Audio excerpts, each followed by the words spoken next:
By the end of the afternoon, this woman saying she would consider coming to Ramsey Park tonight. You'll think about going tonight? Yeah, because I don't want to get my baby sick or something. For some, it was health concerns. For others, it was transportation. The jarring action of the earthquake, now placed at 7.1 on the Richter scale, closed dozens of roads, including 2 major routes into and out of Santa Cruz County. In Watsonville, Highway 1 over Harkins Slough dropped 30 feet to the ground below. A flattened ribbon of highway, support columns once underneath, now poking surrealistically up through the pavement. And on Highway 17 north of Scotts Valley, hundreds of tons of rocks and dirt buried the road at Laurel Curve. It was a commuter's nightmare. CHP officers limited Highway 17 access to carpoolers.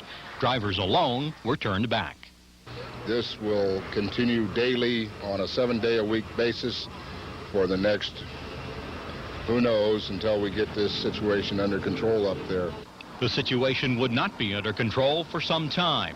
It would take weeks for workers to clear the highway. Drivers forced to detour through miles of winding mountain roads faced nightmare commutes, creeping along foot by foot for hours. And Mother Nature was not through yet.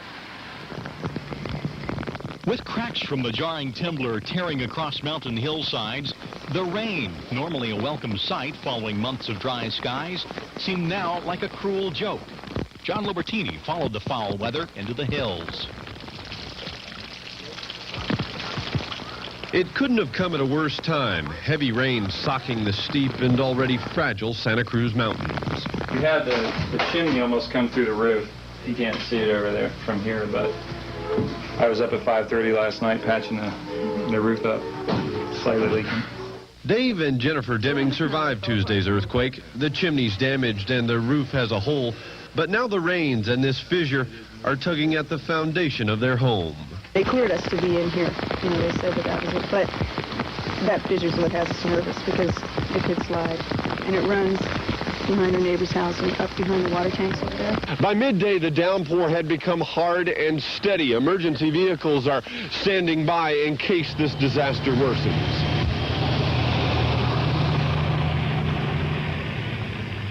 But for Paul Ellis, just down the street, it can't get much worse. Do you want to use this? No. Do you have something? Yeah, but I'm not going to use it. 2 of his homes crumbled under the Temblor's force, just like another did 7 years ago in the Love Creek mudslides. In '82. You've got to wonder what you're doing. I'm moving to Oregon next time. I'm going to live in my motorhome until I get that squared away. Slippery. For the victims of this disaster, the preoccupation of pulling their lives back together has kept them from thinking about this ordeal. But inevitably, the realization sets in. I think it hit me last night because he went down the hill. He had to get some things that were left at the airport when he rushed in so fast. And the electricity went out and it was getting dark. And I got a call from my doctor. I had a little medical problem with my pregnancy, and that was just like it. So I sat here in the dark holding my kids crying for a while.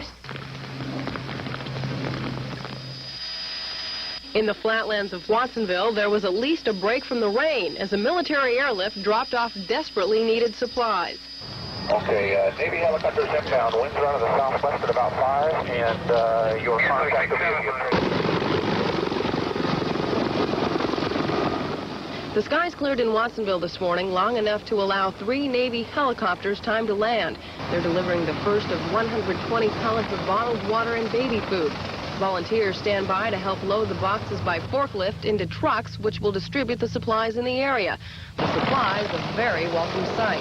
It was really beautiful. It made you feel really good inside to see something, so big and tremendous flying in, with supplies to help all these people. It was really a good feeling.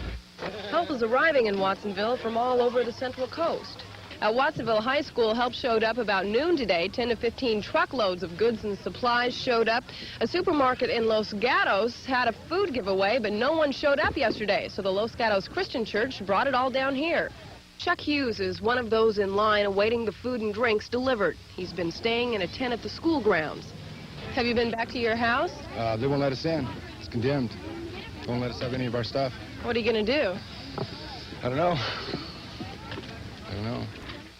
Victoria Perez is another person making her home at the school grounds. 2 families, 14 in all, including a 2-month-old baby, huddle under these tarps with their belongings.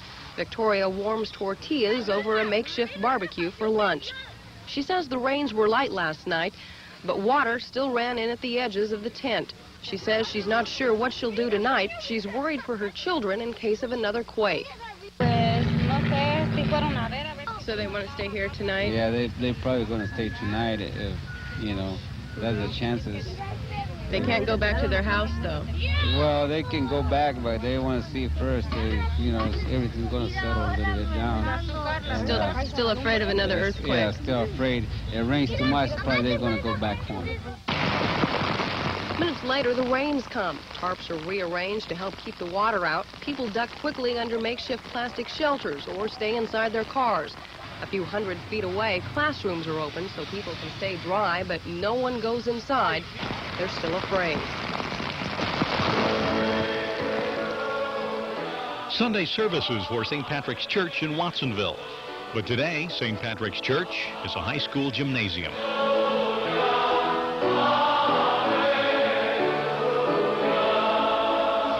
A day of prayer, but only days earlier, parishioners had said goodbye to their church building.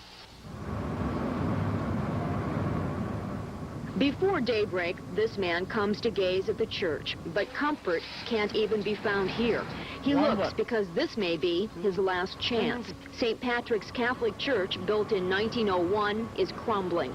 Margie Castillo is close to tears.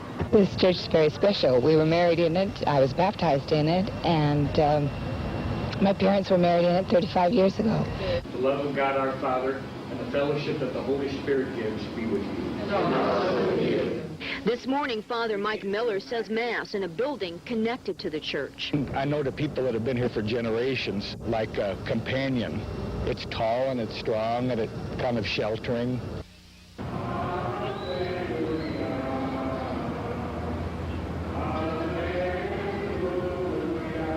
But shortly after noon, Father Miller had to vacate the old building. City officials say it's just too unsafe and will likely be demolished. Many in town, including the city manager, say they're heartsick. The church has been a symbol of hope in this community. We love our works of art. We love all of those things. But in the end, we know deep down they're only works of art. The works of art God made are people. Those are just works of art that we made, and they can be replaced. That's not the church. That's just where the church used to meet. It would be no more. Workmen carefully cut away the ornate spires and steeple from the historic church, lifting each away with a heavy crane. And the church bell was saved as well to call worshipers to Mass on some future Sunday. But on this Sunday, a gymnasium would do just fine for worshipers, simply thankful to be alive. Seems like this was where you could let go. Time to let go for the first time. But we were really lucky. I mean, it's unreal to walk out there and realize how lucky you are. We are. There's hope for Watsonville. God's with us, and we're with each other. Is that true? While parishioners might feel hope, for thousands still in tent cities around Watsonville, the feeling was more of despair. Despite shelter space available at the fairgrounds, unofficial tent cities in Ramsey and Callahan Parks remained full. John Libertini explained. Weary earthquake victims waited at this Red Cross Emergency Aid Center as rain pelted devastated Watsonville for the 4th day in a row. Romero Ruiz. Inside, volunteers are trying to put lives back together. Ramiro Ruiz watched the walls of his apartment crumble during the earthquake. Since then, he's lived in his car. His wife and 3 children returned to Mexico to stay with relatives. They are among the many who need help. I can't go back to my home because it's totally destroyed. I just want enough to rent a place to stay. That's all I want, a place to stay. Okay, and any other people in your house? No, just that. The Red Cross says the only prerequisite for receiving aid here is need. That's coming in the form of cash vouchers that will help redeem the lives of these people. We provide the emergency needs for the families. Okay, we can help them with a month's rent and their deposit if that is necessary. But like the shelters, turnout is low in these emergency aid centers. The reason isn't so much a fear of returning indoors as much as the communication gap that exists in this largely Spanish-speaking community. Terry Ventura came here looking for help and discovered she could help as a translator.